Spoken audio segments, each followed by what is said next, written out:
Всем привет, друзья! Да, вам не показалось, это действительно тот самый десерт, который активно сейчас рекламируется во всех соцсетях. И, конечно, я расскажу вам все секреты, как можно приготовить эти мадлен, но не просто печенюшки, а мадлен, покрытые шоколадом. А также расскажу, как приготовить вот такой красивый мерцающий декор. Ну а вы пока не забудьте подписаться на мой канал. Список ингредиентов вы видите сейчас на экране, а также, как всегда, в описании под этим видео вы также найдете такой же список. И начинаем готовить наше печенье. Смешиваем все сухие ингредиенты, пшеничную муку, миндальную муку и разрыхлитель. Перемешиваем и отставляем в сторону. Берем большую емкость для взбивания, перекладываем яйца и на средних оборотах добавляем сахар и продолжаем дальше взбивать. У вас должна получиться однородная масса, как на бисквит. Чем дольше будете взбивать, тем пышнее и мягче получится ваше печенье. Теперь добавляем жидкий мед. Мед берите любой, но, конечно же, качественный. И снова все перемешиваем.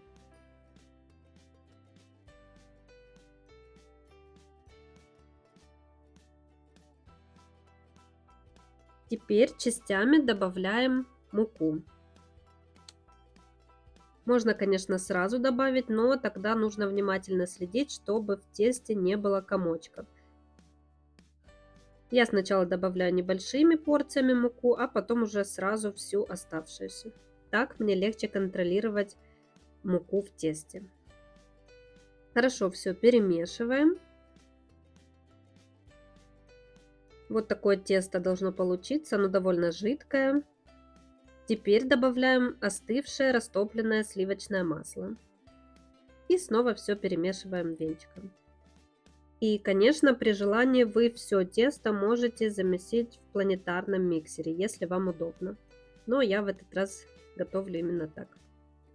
Теперь берем высокий стакан, надеваем кондитерский мешок и перекладываем наше тесто. Мешок у меня длиной 35 сантиметров, и в этот мешок как раз помещается все тесто. Завязываем мешок или фиксируем прищепкой и даем тесту отдохнуть 30 минут при комнатной температуре. Либо же можно убрать тесто на ночь в холодильник. Так тоже подходит. Оба варианта дадут отличный результат. И также для приготовления ракушечек нам, конечно же, понадобятся силиконовые формы. Их сейчас очень много, берите любую. У меня вот такие вот две формочки. Мне не очень нравится, что зубчики не сильно выделяются, если печенье не покрывать шоколадом. Вы можете поискать более удачную форму, но у меня была только такая, поэтому буду работать с ней. Итак, я отрезаю кончик у нашего кондитерского мешка, тесто уже отдохнуло. И теперь вот такими вот движениями я выкладываю тесто. Старайтесь не переусердствовать и не выкладывать слишком много теста, иначе после выпекания образуется такая некрасивая шапочка. Возможно, вы у кого-то видели, если перевернуть печенье мадлен, то будет такая верхушка некрасивая. Поэтому выкладывайте вот такое количество теста, как у меня, не больше. Тогда у вас получится аккуратные мадлен. Мадлен отправляем выпекаться на 10-12 минут в разогретую до 190 градусов духовку. Вверх-вниз без обдува. Оставшееся тесто оставляем при комнатной температуре, оно подождет своего часа, так как у меня всего две таких формочки. И вот такая красота у нас получилась. Смотрите, они буквально уже выскакивают из формы. Здесь не сильно видно рельеф. Если их оставить в такой форме, то есть без покрытия шоколада, конечно, сложно догадаться, что там есть ракушечка. Именно поэтому я вам рекомендую тщательно выбирать форму. Но так как я планирую покрыть печеньки шоколадом, то и такая форма тоже подходит. Теперь выкладываю все печенье на решетку и даю ему полностью остыть. На это количество теста у меня получается ровно 36 печенек Мадлен. То есть это 2 закладки теста. Посмотрите, какие они ровные, у меня нет такой выпуклой шапочки. Они получаются очень красивые, аккуратные. И в принципе их можно, конечно же, оставить в такой форме, то есть не покрывать шоколадом, а притрусить сахарной пудрой, этого тоже будет достаточно. Я сделаю и такой, и другой вариант. Чуть позже покажу, что получилось. Теперь я помыла форму и выкладываю оставшееся тесто. Выпекаем точно так же в разогретой до 190 градусов духовке 12 минут. И посмотрите, какие они получились нежные, аккуратные. Мне очень нравится, выглядят они эстетично, даже без шоколада. Кстати, здесь, в Германии, я видела такое печенье в супермаркете. Выглядит оно примерно так же, по вкусу я не пробовала, но поверьте, эти печенюшки получаются просто бесподобные. Если вы не хотите заморачиваться с шоколадом, то оставляйте их в таком виде. Но я все-таки решила сделать вариант поинтереснее, поэтому берем 200 грамм шоколада, растапливаем на водяной бане или в микроволновке. И отдельно я откладываю 30 грамм шоколада, который я не растапливаю. Он пока ждет своего часа. Шоколад нужно растопить до температуры 44-45 градусов и постоянно помешивая, нужно опустить температуру шоколада до 36 градусов. Так как мы сейчас темперируем шоколад, то вам понадобится вот такой термометр. Без этого, к сожалению, никак. На глаз определить тоже не получится. Поэтому, если вы хотите работать с шоколадом, то обязательно купите себе эту нужную вещь. Как только шоколад достиг 36 градусов, мы добавляем оставшийся шоколад. И теперь при постоянном помешивании этот шоколад должен растопиться. Тем самым у нас произойдет кристаллизация шоколада, и он не будет таять. В принципе, если вам этого не нужно, если вы будете сразу есть печенье, вы можете просто растопить шоколад, вылить по формочкам и выложить туда печеньки. Но тогда, если вы оставите шоколад при комнатной температуре, он просто будет таять, потому что это глазурь, а не темперированный шоколад. Мы же готовим тот шоколад, который вы можете купить в супермаркете в плитках, да, и он не тает. Итак, мы растопили шоколад. Изначально было 45 градусов, опустили до 36 градусов, добавили 30 грамм шоколада, и рабочая температура нашего шоколада 29 градусов. Перекладываем в кондитерский мешок и разливаем шоколад по формочкам. Много слишком не наливайте, для того, чтобы шоколад не убежал из формы, когда вы будете выкладывать мадлен. И берем теперь наши печеньки и рельефной стороной вниз выкладываем на шоколад. Ничем формы смазывать не нужно, потому что если вы все сделали правильно, то шоколад прекрасно будет отходить от формы. Можно использовать черный шоколад, молочный, белый, клубничный, любой, который вам нравится. Но температура работы с шоколадом будет, конечно же, отличаться. Я рассказываю за работу с черным шоколадом. И посмотрите, как красиво все уже выглядит. Мне очень нравится. Шоколад не убегает, не выливается. Все очень гармонично и красиво выглядит. Если вы будете покупать такую форму, то рекомендую взять сразу 3-4 формы. Тогда вам будет проще работать с таким печеньем и с шоколадом. После того, как мы выложили печенье в шоколад, даем постоять формочкам при комнатной температуре около 30 минут.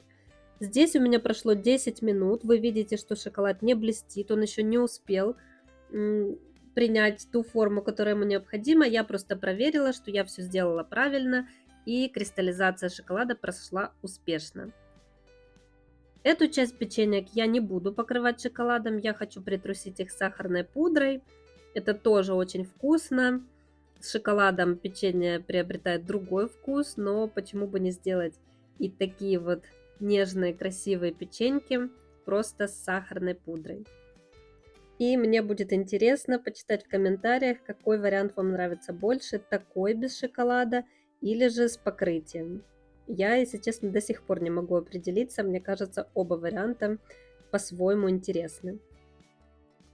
Мне кажется, выглядит это просто потрясающе, настолько нежные, воздушные получились печеньки, они ни на что не похожи, выглядят бесподобно. Теперь давайте посмотрим на печенье Мадлен после шоколада. И вы видите, что шоколад блестящий, очень красивый, глянцевый. Это значит, что мы все сделали правильно, темперировали шоколад так, как нужно, соблюли все правила работы с шоколадом. И мне безумно нравится этот вариант. Как видите, формы я не смазывала, и шоколад прекрасно отходит от формы. Я не рекомендую использовать металлические формочки, с ними неудобно работать, все-таки покупайте лучше силиконовые. И вы только посмотрите, насколько это красиво. Я не могу поверить, что обычное печенье с шоколадом выглядит настолько эстетично. Теперь я понимаю, почему это печенье любят заказывать на подарки, удивить своих родных, близких, коллег по работе, потому что выглядит действительно необычно. Но согласитесь, что приготовить это печенье довольно просто. Я еще решила немножко поэкспериментировать и покрыть шоколад кондурином. Что такое кондурин? Это вот такой блестящий порошок, это пищевой краситель. Вы можете этого не делать, но я решила попробовать. Также мне понадобится любой алкоголь, у меня бренди, но вы можете взять водку, либо виски, неважно, что это будет, любой алкоголь. Понадобится буквально капля, смешиваем с кондурином и наносим кисточкой на шоколад, на шоколадное изделие. Не переживайте, весь алкоголь испарится и останется только пищевой краситель на шоколадном изделии. Я взяла изначально вот такую тоненькую кисточку. Сначала прокрашиваю этой кисточкой, но можете сразу взять кисточку побольше, вот такую широкую, ей гораздо удобнее работать. И посмотрите, как это выглядит красиво. Мне очень нравится этот вариант. Конечно, это не на каждый день, но почему бы не порадовать себя вот такими красивыми печенюшками. Как по мне, выглядит просто потрясающе. Также я сделала вот такие золотые ракушечки. Это у меня золотой кондурин. Ну, правда же это красиво? Я не знаю, мне очень нравится. Выглядит просто волшебно. Я уверена, если вы приготовите такие ракушечки, вам обязательно понравится, и все будут просто в восторге. И, кстати, я уже заказала себе немножко другую форму для печенья Мадлен. Если вам понравится этот рецепт, то позже я сделаю еще одно видео уже с другими печеньями и с другой формой. Это тоже будут Мадлен, но несколько в другом варианте. Так что, если хотите еще подобные видео, дайте мне знать, чтобы я была уверена, что вам это интересно. И я также хотела бы вам напомнить, что видео на моем канале выходят 2 раза в неделю, по вторникам и пятницам. И если у вас есть какие-либо пожелания, что бы вам хотелось посмотреть, какие рецепты, возможно, вам интересны, я подумаю, что можно сделать, и постараюсь как-то разнообразить видео на моем канале. Так как мой канал еще довольно молодой, я пока присматриваюсь, не могу понять, что вам нравится, что не нравится, так что буду благодарна за любой отзыв. Всем спасибо, берегите себя и до скорых встреч. Всем пока!